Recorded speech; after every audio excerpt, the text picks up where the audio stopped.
கற்று தந்து நடத்துகிறீர், கண்டித்து உணர்த்தி போதிக்கிறீர். ஆவியானவரே, தூய ஆவியானவரே. ஹல்லேலூயா. நாட் ஒன்லி யூ ஆர் உங்களுக்கு ஒரு ஆண்டவர் உங்களை அழைக்க மாத்திரம் இல்லை, நாட் ஒரு இன்விடேஷன் மாத்திரமில்லை. ஏன்னா நம்ம பைபிள் ஸ்டடி இருக்குன்னு இன்விடேஷன் கொடுத்துட்டோம்.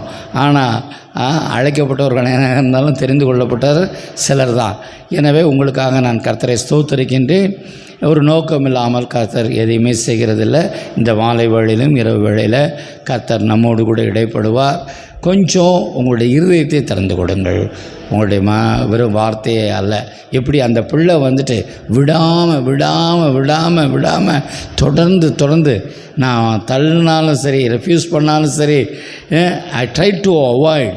பட் அந்த பொண்ணு என்ன பண்ணல, விடவே இல்லை. தெரிந்து கொள்ளுகிறவரை, அறிந்து கொள்ளுகிறவரை, விடுதலை பெற்றுக்கொள்கிறவர் நான் விடவே மாட்டேன் அப்படின்னு சொல்லியிருந்ததுனால அவள் விடுதலை பெற்றதைப் போல இந்த நாளிலும் கூட கர்த்தர் நம் மூலமாக பெரிய காரியங்களை செய்ய விரும்புகின்றார். ஹல்லேலூயா. அதே போல் இந்த வீடியோவை மற்றவங்களுக்கு ஷேர் பண்ணுங்கள். உங்களுக்கு தெரிஞ்சவங்கள்ட்டெல்லாம் சொல்லி ஷேர் பண்ணுங்கள், ஷேர் பண்ண சொல்லுங்கள். ஆதி ஆகமத்திலிருந்து எனக்கு அருமையானவர்களே, இன்றைய வர நம்மை சிருஷ்டித்தவர்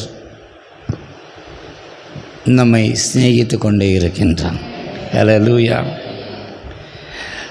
அவருடைய ஜனமாகிய நம்மை நேசிக்கிறவராக இருக்கிறபடினால தான் அவர் எவ்வளவு நம்ம உதாசீனப்படுத்தினாலும் ஆண்டவர் நம்மை மன்னிக்கிறவராக, ரட்சிக்கிறவராக இருக்கிறார். ஹல்லேலூயா. Praise the Lord. மோசே மூலமாக கர்த்தர் ஜனங்களை நடத்தினார். மோசேக்கு பிற்பாடு யோசுவா மூலமாக கர்த்தர் தம்முடைய ஜனங்களை நடத்தினார். யோசுவாவுக்கு பிற்பாடு, யோசுவா மரித்தது பிற்பாடு சவுலை ராஜாவாக்குற வர கர்த்தர் நியாயாதிபதிகளை கொண்டு தன்னுடைய ஜனங்களை நடத்தி கொண்டே வந்தார். அதுக்கப்புறம் ராஜாக்கள் வந்தார்கள், அதுக்கப்புறம் தீர்க்கதரிசிகள் வந்தார்கள், அப்புறம் இயேசு வந்தார், அப்புறம் சீஷர்கள் வந்தார்கள்.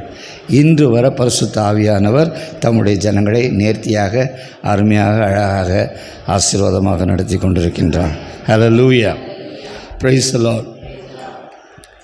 வேதத்தில் நாம் பார்க்கின்ற பொழுது இந்த 12 என்று சொன்னவுடன் நமக்கு என்ன வருது ஞாபகம்? 12 சீஷர்கள். ஓல்டு டெஸ்டமெண்ட் எடுத்துக்கிட்டால் 12 கோத்திரங்கள். ஸோ இப்போ அங்கே பார்த்தா 12 கோத்திரம், இங்கே ஓல்டு டெஸ்டமெண்ட்டில் 12 கோத்திரம், நியூ டெஸ்டமெண்ட்டில் 12 சீஷர்கள், அப்போஸ்தலர்களை நாம் பார்க்கின்றோம். அதே போல் நியாயாதிபதிகளில் பார்க்கும் பொழுது மொத்தம் 12 நியாயாதிபதிகள் புஸ்தகத்தில் 12 நியாயாதிபதிகளை குறித்து இந்த நியாயாதிபதியின் புஸ்தகத்தில் பார்க்கிறோம்.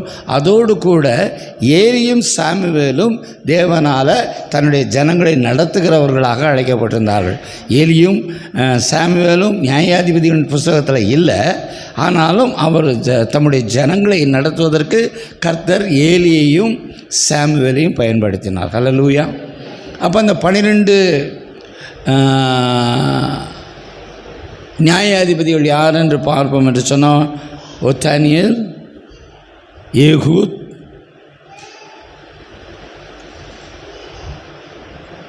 தோலா, எப்தா, ஏலோன், சிம்சோன்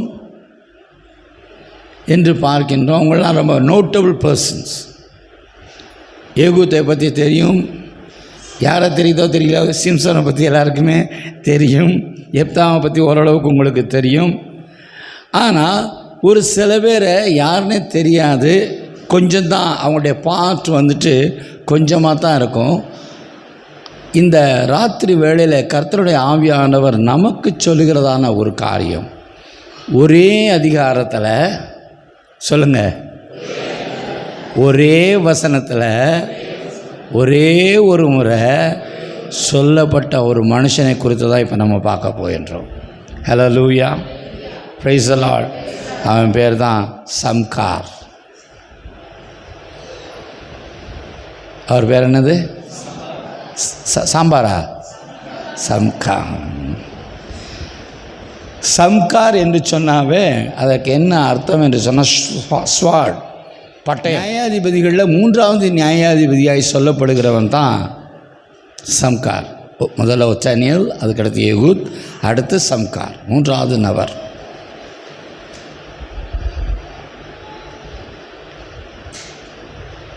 நியாயாதிபதியின் புஸ்தகத்தில் 3ஆம் அதிகாரத்தின் கடைசி வசனம், 31வது வசனம்.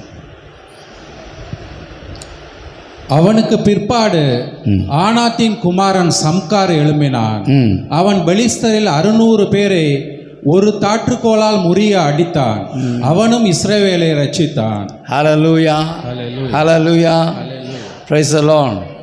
After Ehud, Samkar son of Anath rescued Israel. He once killed 600 Philistines with an ox goad. அவ்வளோதான். இதுக்கு முன்னாடியும் சம்காத்தை பற்றி சொல்லப்படவில்லை, இதற்கு பின்னாடியும் சம்காத்தை பற்றி சொல்லவே இல்லை. ஒரே ஒரு வசனம், அதுவும் அந்த அதிகாரத்தின் கடைசி வசனம். இந்த மாலை வேளையில் தேவனாகிய கர்த்தர் இங்கு வந்திருக்கிற ஒவ்வொருவருக்கும் சொல்ல விரும்புகிறதான ஒரு காரியம், பெரிய ஆளாக இருக்கணும்லாம் தேவையே இல்லை. ஒரு வரியில், ஒரு நாளில் கர்த்தர் என்ன செய்ய நினைக்கிறாரோ அதை என் மூலமாக, உன் மூலமாக, நம் மூலமாக செய்து முடிக்க அவர் வல்லவராய் இருக்கின்றார். ஹல்லேலூயா.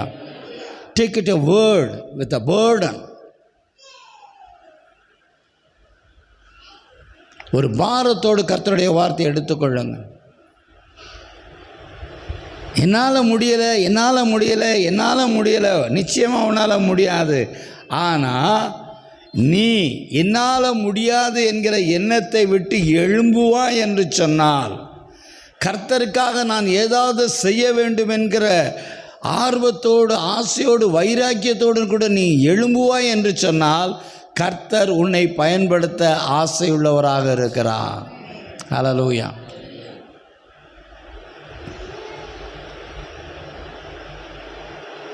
ஒரு பெரிய தேவை ஏற்பட்டது. எப்பயுமே பெலிஸ்தியருக்கும் இஸ்ரவேலருக்கும் தான் ப்ராப்ளம். தாவீதும் பெலிஸ்தியர் தான். எல்லாரும் போராட்டம் யாரோடு? பெலிஸ்தியரோடு தான். அப்போ you should try to understand who is your Philistine. உன்னுடைய குடும்பத்திற்கு, உன்னுடைய வளர்ச்சிக்கு, உன்னுடைய வாழ்க்கைக்கு எது பெலிஸ்தியனாக நிற்கிறது என்பதை நீ அறிய வேண்டும்.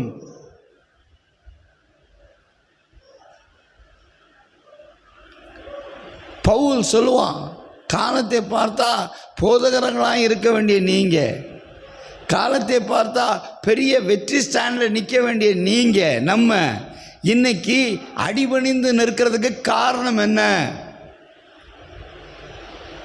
எவ்வளோ சத்தியங்களை நீங்கள் வாசிக்கிறீர்கள், தியானிக்கிறீர்கள், ஜெபிக்கிறீர்கள், ஆலயத்திலையும் வந்து கேட்கிறீர்கள். ஆனால் போதிக்கிற நானாகட்டும், கேட்கிற நீங்களாகட்டும், நமக்குள்ள கர்த்தர் எதிர்பார்க்கிற அந்த மேன்மைக்கு வந்திருக்கிறோமா? வர முடியும்.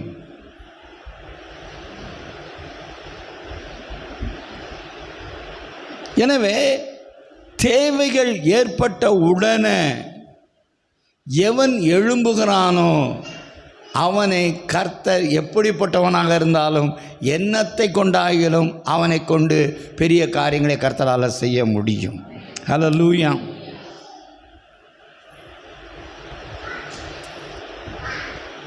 எனக்கு ஒரு நல்ல வேலை வரட்டும், இல்லை எனக்கு நல்ல சம்பாத்தியம் வரட்டும், இல்லை எனக்கு ஒரு நல்ல பணம் வரட்டும், இல்லை எனக்கு நல்ல அதிகாரம் வரட்டும், அதற்கு பிற்பாடு நான் கர்த்தருக்கென்று உழைக்கிறேன். இல்லை,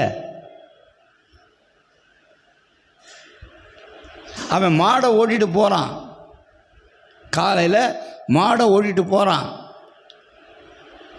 அவன் கையில் இருந்தது என்னது? தார்குச்சின்னு சொல்லுவாங்கள்ல, மாடை அடிக்கிற குச்சி தான். எதால் அடித்தா? தாற்றுக்கோலால்.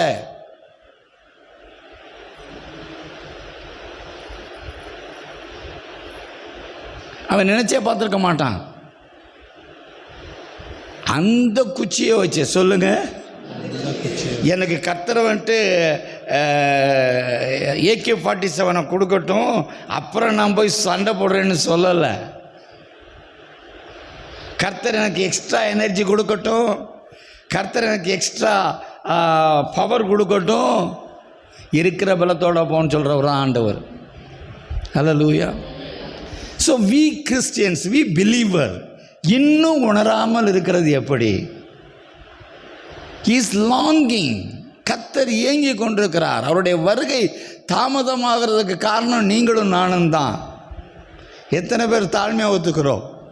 ஆமாம், நம்மால தான் அவருடைய வருகை தாமதமாகி கொண்டிருக்கிறது. முதல்ல நம்ம ஆயத்தப்படலை, அடுத்து மற்றவர்களை ஆயத்தப்படுத்தலை. பக்கத்தில் பார்த்து சொல்லுங்க, முதல்ல அவர் வரைக்கும் நீ ஆயத்தப்படலை, அடுத்து மற்றவங்களை ஆயத்தப்படுத்தலை. So is delaying is coming.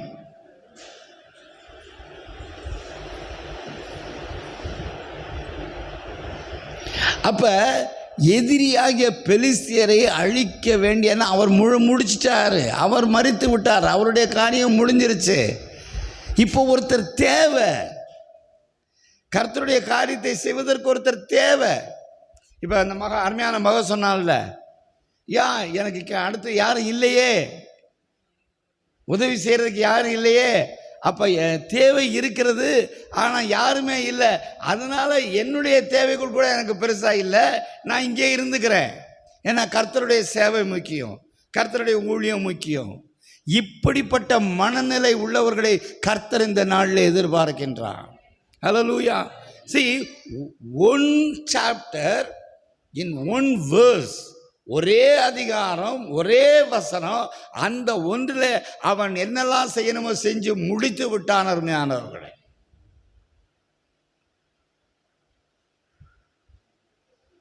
இத்தனை வருஷம் வந்து கொண்டிருக்கிறோமே, எவ்வளவு காரியங்களை சொல்லி, அவன் கையில் ஒன்றும் பெருசா பெரிய வல்லமைலாம் ஒன்றும் கிடையாது, பெரிய ஆயுதம்லாம் ஒன்றும் கிடையாது. அவன் எழுந்தான், அதான் முக்கியமான ஒரு காரியம்.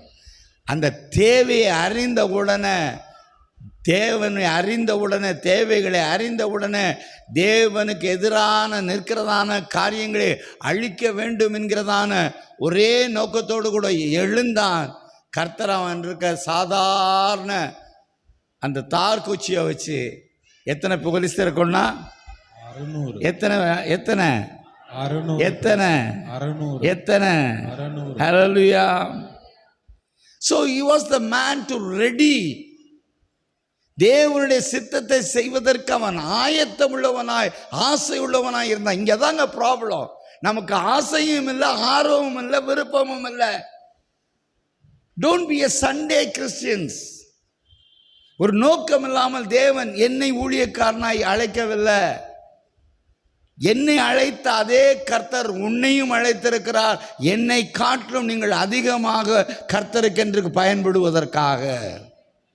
I challenge you, my brothers and sisters. We are for the Lord. சொல்லுங்க, நான் கர்த்தருக்காக அழைக்கப்பட்டவன். I am for the Lord. I am for the Lord. தேவனை தேடுகிறவர்களுக்கோ முடிங்க, தேவனை தேடுகிறவர்களுக்கோ, தேவனை தேடுகிறவர்களுக்கோ ஆண்டவருடைய வார்த்தை, மாறாத வார்த்தை, வல்லமை உள்ள வார்த்தை சொல்லியிருக்கா, ஒரு நன்மையும் குறைவுபடாது.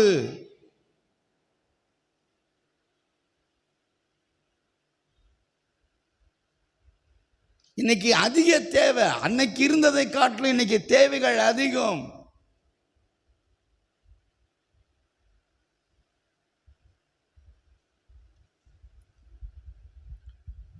So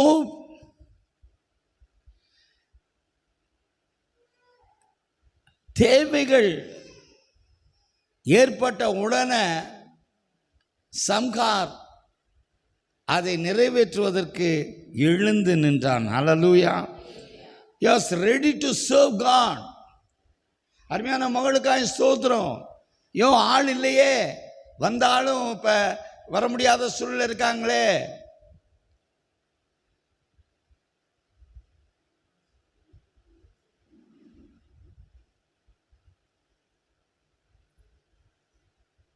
கர்த்தர் அழைத்த உடனே கர்த்தருடைய அழைப்பை கேட்டு அந்த நிறைவேற்றுவதற்காக சம்கார் எழுந்து நின்றான்.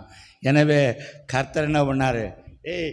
நீ அழிக்கிறதுக்கு வேறு எந்த ஒரு ஆயுதம் தேவையில்லை, உன் கையில் இருக்க மாட்டை அடிக்கிற கட்டையால் குச்சியாலேயே பெலிஸ்தியரை உன்னால் கொல்ல முடியும்.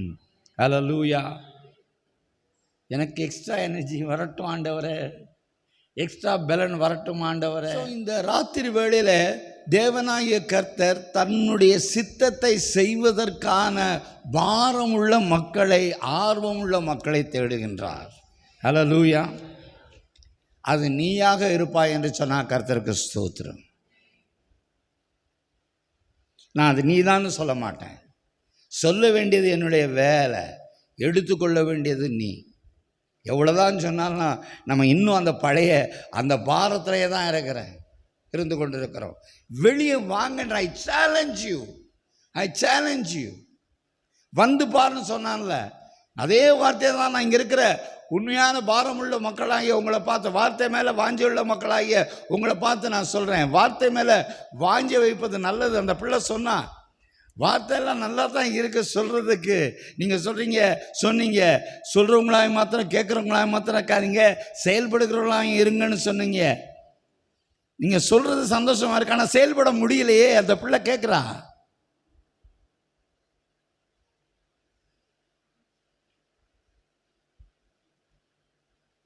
அறியாத பிள்ளை, அபிஷேகம் பெறாத பிள்ளை, ஏதோ செய்தியை மட்டும் கேட்டுக்கிட்டு இருக்க பிள்ளைக்கு அந்த ஆர்வம்னா, அபிஷேகம் பெற்றிருக்கிறாயே நீ, அழைக்கப்பட்டிருக்கிறாயே நீ, இரத்தத்தில் அதை கழுவப்பட்டிருக்கிறாயே நீ, அப்பா பிதாவே என்று அழைக்கிற உரிமை பெற்றிருக்கிறாயே நீ, நானும் நீ என்ன செய்கின்றோம்?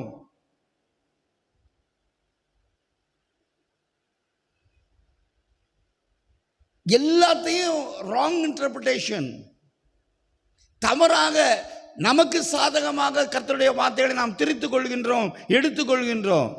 போன ஞாயிற்று என்ன சொல்லப்பட்டது? சகலத்தையும் சண்டே சர்வீஸ் மெசேஜ் என்ன சொல்லுங்க.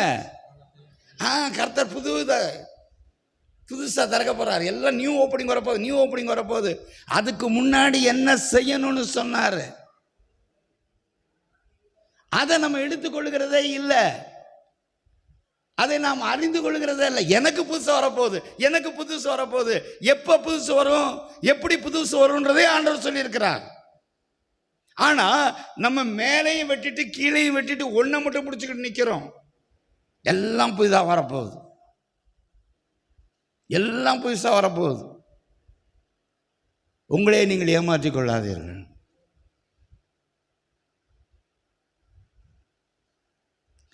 இந்த மாலை வேளையில் கர்த்தர் அழைத்த உடனே அந்த அழைப்பை ஏற்றுக்கொண்டு அவருடைய சித்தத்தை அல்லது அவருடைய ஊழியத்தை செய்ய ஆசையுள்ள, ஆர்வமுள்ள, வைராக்கியமுள்ள மக்களை தேவன் தேடிக்கொண்டிருக்கிறார்.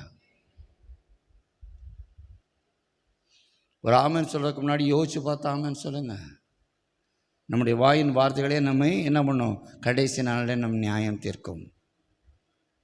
அதுக்கு பேசாமல் மௌனமாக இருந்தால் மூடனும் ஞானி ஆவான்னு வேதம் சொல்லுது. அவசரப்பட்டு உடனே ஆமேன்னாதீங்க.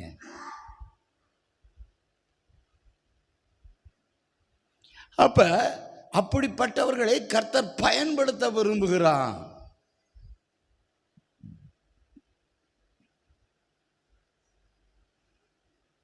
நான் ஏற்கனவே சொல்லுற மாதிரி 3:31 பார்க்கும் பொழுது he never expected.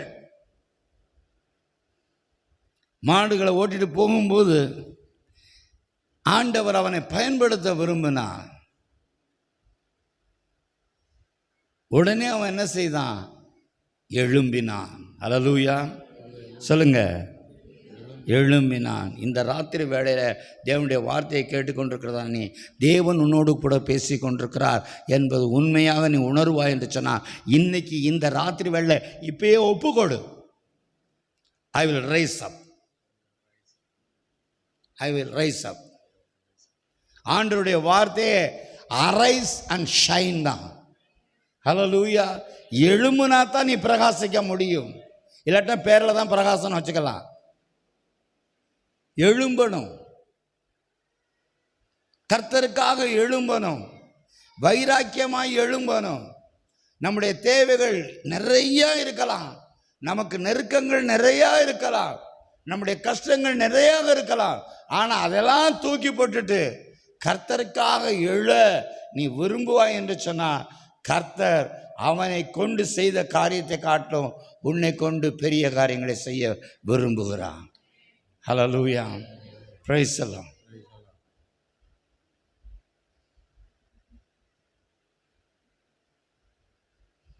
இன்னைக்கு சாக்கு போக்கு சொல்லி கொண்டிருக்கிறவர்களை கர்த்தர் ஒதுக்கிட்டாருங்க. சாக்கு போக்கு சொல்லிக்கிட்டு இருக்கிறவர்களை கர்த்தர் ஒதுக்கிட்டாரு. யாருக்கு கொஞ்சம் விலையாக இருந்தாலும் ஆசைப்படுறான் பாத்தியா, ஏதாவது ஆண்டவருக்கு செய்யணும்னு ஆசைப்படுறான் பாத்தியா, அவனை கொண்டு கர்த்தர் பெரிய காரியங்களை செய்ய விரும்புகிறார். அவனுடைய வீக் பாயிண்ட்டை ஆண்டவர் பார்க்குறதே இல்லை. அவருடைய வீக் பாயிண்ட்ஸை பூரா ஸ்ட்ரெங்தனாக்க மாற்ற அவர் உண்மை உள்ளவராக இருக்கின்றார். ஹல்லேலூயா, பிரைஸ் தி லார்ட்.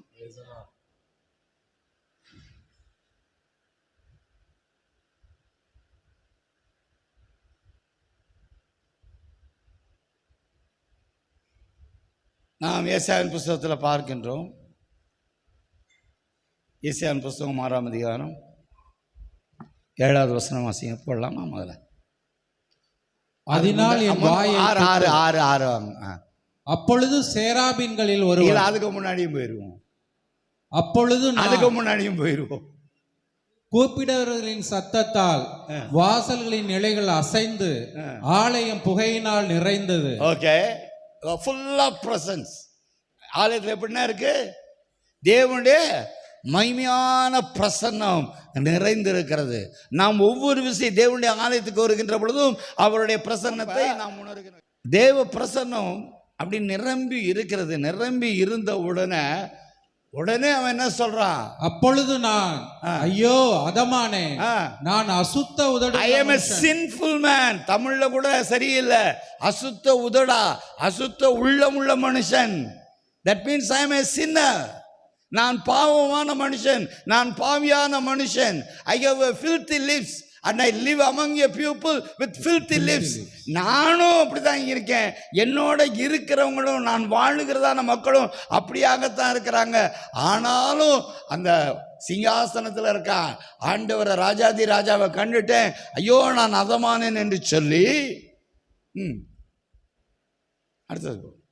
அப்பொழுது சேராபீன்களில் ஒருவன் பலிபீடத்தில் இருந்து தன் கையிலே பிடித்த குறட்டால் ஒரு நெருப்பு தழலை எடுத்து என்னிடத்தில் பறந்து வந்து, என்ன அவர் சொல்லிட்டாரு? அசுத்த உதடு உள்ளவன். யாரு சொல்லுங்க?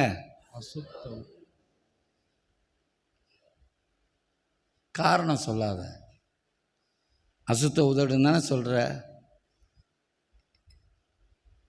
நீ எழுமணும்னு நினைக்கிறதா? ஏன்னு சொன்னா அதுக்கு அடுத்து சொல்லுவாங்க 6:8. பின்பு யாரை நான் அனுப்புவேன், யாரை நான் அனுப்புவேன், யார் நமது காரியமாய் போவான் என்று உரைக்கிற ஆண்டவருடைய சத்தத்தை. Look my people, it is not Pastor Alphonse calling. Alphons பேசிக் கொண்டிருக்கவில்லை. அதை முதலாவது நன்றாக உணர்ந்து கொள்ளுங்க. Alphonse is not calling, it is not my calling. நான் கத்தல, கர்த்தருடைய வாஞ்சை. ஏன் காரியமா யார் போவா? உன்னை ரட்சித்தேனே, உனக்கு ஜீவனை கொடுத்தேனே, நித்திய ஜீவனை கொடுத்தேனே, அபிஷேகம் கொடுத்தேனே, அந்நிய பாஷை கொடுத்தேனே. எல்லாம் எதுக்காக? உன் பாவங்களை நிவர்த்தி செய்தேனே, எதற்காக? உன்னுடைய அசுத்தத்தை நீக்கினேனே, எதற்காக? எனக்காக, எனக்காக, எனக்காக.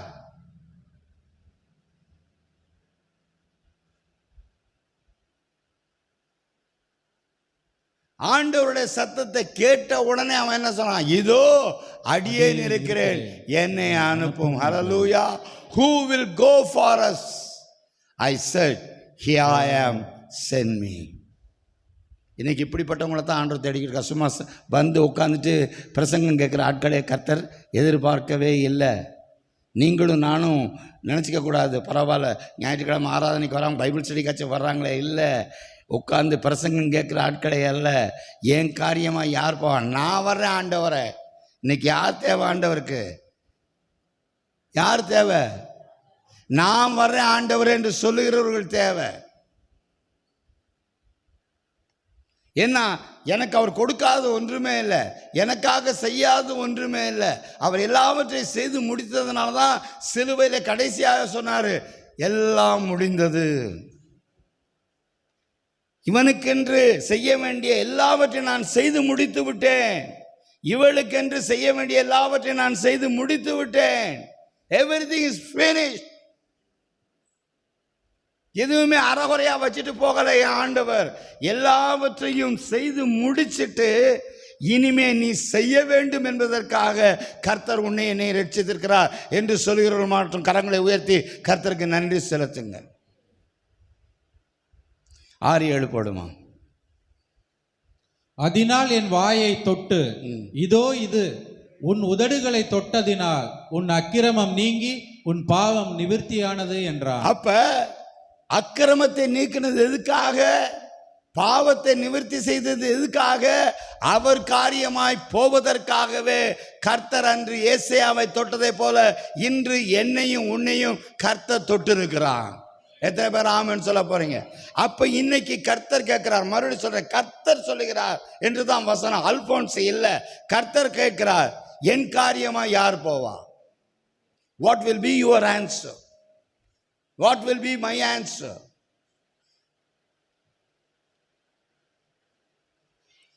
அப்படிப்பட்ட வைராக்கியம் உள்ள மக்களைத்தான் கர்த்தர் இந்த நாளில் தேடிக்கொண்டிருக்கிறார். ஒரு ஆவரேஜ் கிறிஸ்டியனா, ஒரு சண்டே சர்வீஸ் அட்டெண்டரா கர்த்தர் அழைக்கவில்லை. we are the partaker. அந்த சிலுவையின் பாரத்திலே, சிலுவையின் பலியிலே ஜனங்கள் எல்லாரும் வேடிக்கை பார்த்தார்கள். ஆனால் கர்த்தர் நம்மை பார்வையாளர்களாக இருக்க அழைக்கவில்லை.